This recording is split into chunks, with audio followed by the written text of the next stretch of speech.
Here's what's coming up on today's show. It just depends on the type of debt. It really does. I mean, credit card debt you should never have. You should be paying that off every month, especially with where rates are right now at an all-time high on that stuff. Hello, this is Mark Silverman, managing member and founder of Silverman & Associates, and I'm also a certified financial planner professional. I want to welcome you to the Saving with Silverman podcast. I'm glad you're here.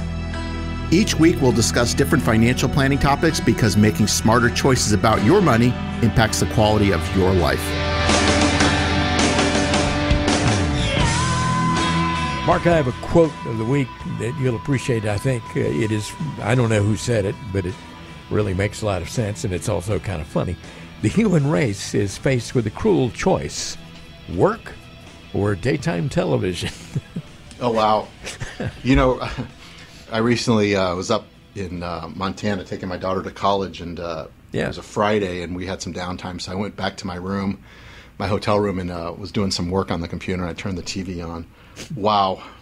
I don't really watch, live TV unless it's like sports. Yeah. I stream kind of like most people. It's terrible.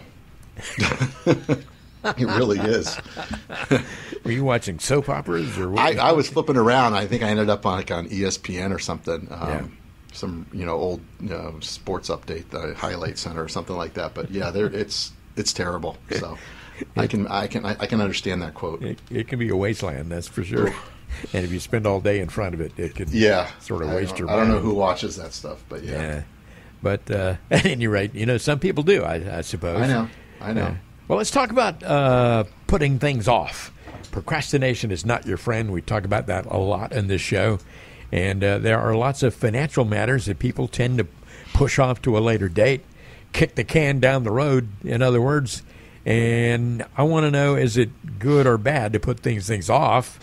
And are you going to give me one of these "it depends" answers for some of these? Sure. How about deferring taxes? What's the situation there? Is that a good thing or a bad thing? It really depends. If you're in like an IRA or 401k, TSP, those sorts of things, you're deferring the taxes. You're getting the break up front, but then eventually you're going to have to take that money and pay taxes on it. So it's nice to defer, but eventually you're going to have to pay taxes. That's why a lot of times that if somebody retires earlier, we'll do what's known as a Roth conversion. So you're starting to pay some of the taxes. So you're taking away some of that deferment, paying the taxes, then putting it into another account that's going to be deferred, which will be tax-free actually at that point. So not really deferring. So it just depends on the situation. A lot of people don't want to pay taxes, but if you have the mentality that you're never going to pay taxes, I think that's a bad strategy.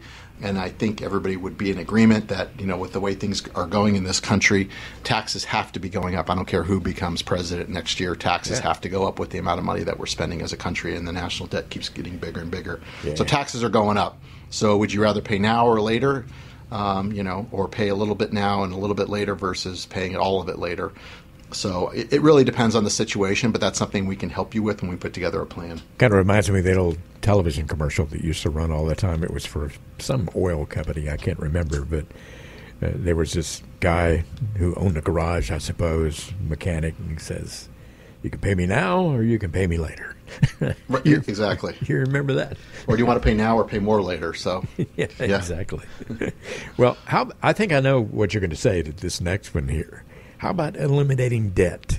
Is that good or bad to put off? It depends also, but I mean, credit card debt you want to eliminate ASAP. If you're doing that, then that's a problem.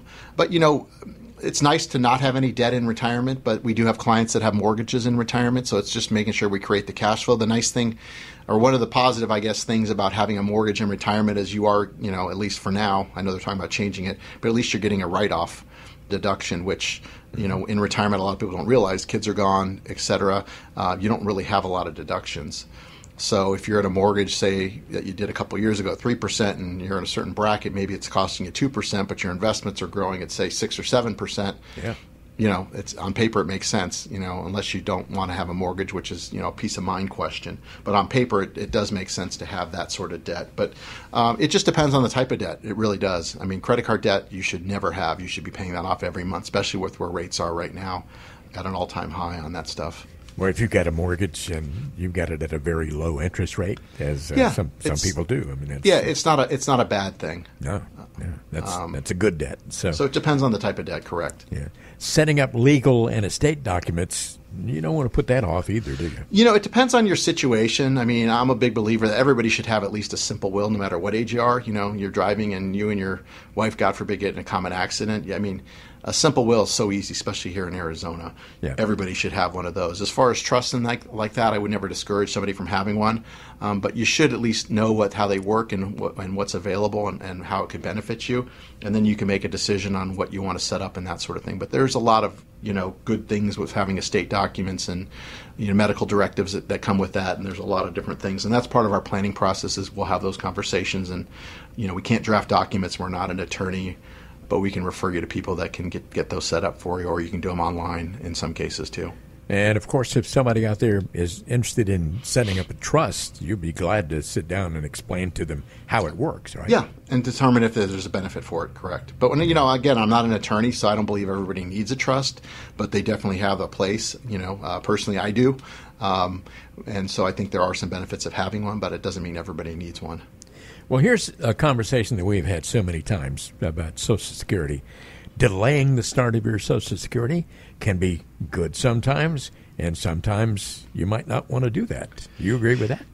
It all, again, depends on, on that one, it depends on your life expectancy. So if you have a short lifetime expectancy, if you know how long you're going to be around, which nobody does, but if there's a major health issue, then you probably want to take it earlier rather than later.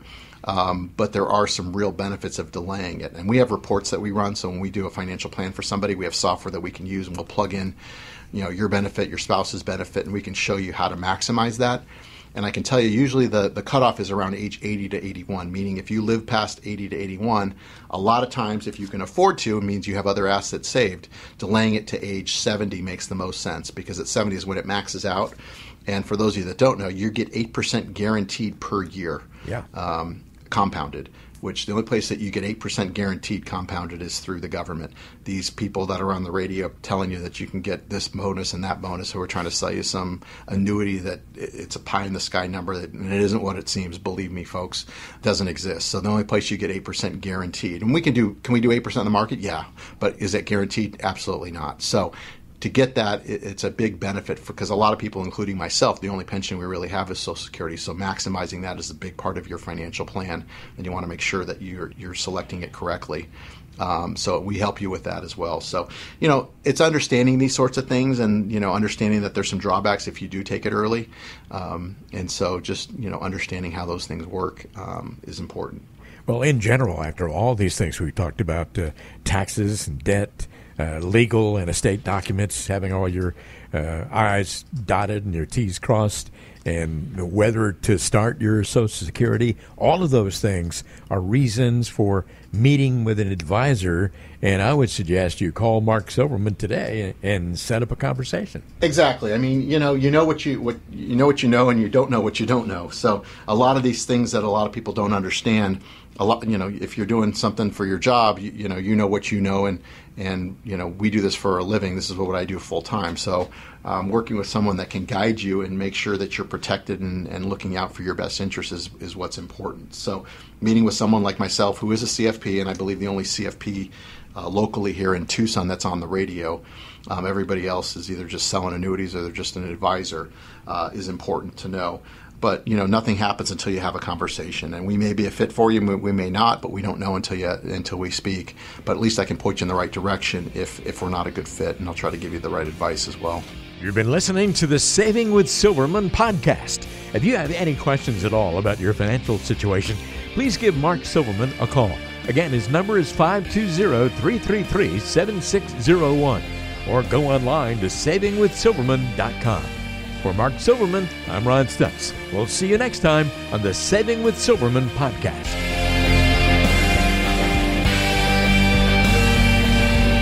The Saving with Silverman podcast is brought to you by Silverman & Associates Wealth Management, LLC, based in Tucson, Arizona. The show is available on Apple Podcasts, Spotify, Google Podcasts, and everywhere you listen to shows. Subscribe to the show on your favorite app today and never miss an episode. Just search for Saving with Silverman to find us, or visit savingwithsilverman.com to listen to past episodes, to contact Mark, and to learn more about how to make smarter decisions with your money. Did you know that Mark Silverman also has a radio show? Tune in to Saving with Silverman Saturdays and Sundays at 3 p.m. on AM 790 KNST.